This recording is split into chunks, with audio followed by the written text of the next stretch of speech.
Bonsoir tout le monde, bon mercredi. Inquiet, écœuré, tanné, ce sont les mots des députés, des députés du Parti libéral du Québec qui commencent visiblement à en avoir soupé de cette tempête qui souffle sur eux. Aujourd'hui, une nouvelle tuile et toute l'unité permanente anticorruption qui a déclenché une enquête criminelle évidemment, sur notamment la course à la direction de Pablo Rodriguez. Le chef s'accroche malgré le vent de face, malgré les voix qui s'élèvent pour réclamer son départ.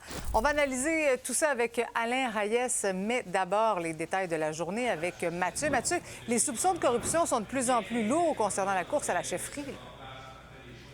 Marie-Christine, on n'est plus dans les enquêtes internes du Parti libéral ou dans une enquête du commissaire à l'éthique. Tu l'as dit, c'est une enquête criminelle. Le ciel tombe sur la tête, ni plus ni moins, des libéraux. Ça fait déjà quelques semaines qu'on sait que l'unité permanente anticorruption s'intéresse aux allégations de pratiques douteuses au Parti libéral du Québec. On se souvient là, des histoires de brownies, les votes de membres libéraux qui auraient présumément été achetés pour le compte de M. Rodriguez pendant la course au leadership. Il a aussi été question de fonds normalement réservés au travail parlementaire qui auraient été dépensés à des fins partisanes. On sait que la députée Sona Lokoyan a été suspendue du caucus libéral là-dessus. Eh bien oui, aujourd'hui, l'UPAC confirme qu'elle passe en vitesse supérieure. Nous confirmons que nos vérifications sont terminées et que nous ouvrons officiellement une enquête, indique l'UPAC, en réponse à nos demandes de précision. On a obtenu de très bonnes sources que c'est effectivement les pratiques de l'organisation de campagne au leadership de M.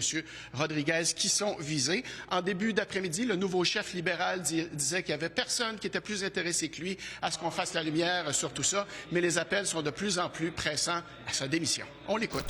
On n'a aucune idée de ce que l'enquête touche. Moi, je n'ai pas d'informations, à moins que vous ayez, d'autres. Est-ce que vous allez vous retirer? On ne prend pas de décision sur des apparences. Sinon, ça serait facile de créer des apparences et forcer des gens à prendre des décisions. Moi, je me tiens debout. J'ai été dûment élu par les membres, je n'ai rien à me reprocher. Et s'il y a quelqu'un qui a commis quoi que ce soit de croche, qui en subisse toutes les conséquences à la fois légales et celles du parti. Bon, Mathieu, c'est clair que tout ça a dû avoir l'effet d'une bombe chez les libéraux aujourd'hui. Bien évidemment, ils sont dans tous leurs états, les députés libéraux, parce qu'on peut difficilement imaginer ce qu'il y a de pire qu'une enquête criminelle pour le parti qui avait déjà perdu des plumes avec la commission Charbonneau. Donc, c'est sûr qu'ils disent qu'ils sont derrière leur chef, ils ne peuvent rien dire d'autre, mais comme personne ne sait rien, on voit bien que la tension monte. Eux, ils ont l'impression de se battre contre des fantômes de plus en plus épeurants. On les écoute et aussi les réactions des autres partis politiques. Je n'ai pas de commentaire pour l'instant et oui, je suis encore écœuré. S'il y a une personne qui a commis un geste illégal, on veut le savoir. La seule chose que je peux vous dire, je suis très inquiet. Je pense qu'on est tous extrêmement fâchés de la situation, puis on va s'assurer qu'on a eu au bout des choses de toute la situation. OK.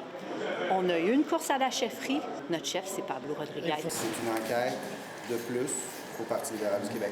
Moi, je le crois à Pablo Rodriguez quand il dit qu'il n'était pas au courant. C'est la culture organisationnelle du Parti libéral qui est marquée par la corruption. Marie-Christine, c'est le party de Noël des libéraux ce soir. J'imagine que ça finira pas très tard. Oui, ça ne va pas fêter fort. Mathieu, le premier ministre François Legault, qui doit quand même être à quelque part soulagé que l'attention soit tournée vers les libéraux, là. Ça ne va pas très bien dans les sondages pour la CAQ et le premier ministre Legault lui-même n'a pas beaucoup de cotes dans les sondages d'opinion. On lui a demandé, est-ce que c'est vrai que vous songez à partir? Et il nous dit non, pas du tout, je vais être là à la prochaine élection. Monsieur Legault. Je suis allé prendre une marche dans la neige ce matin, puis j'ai décidé que je reste. Alors, Monsieur Legault va être là aux prochaines élections. Qui veut parier sur Pablo Rodriguez? Merci, Mathieu.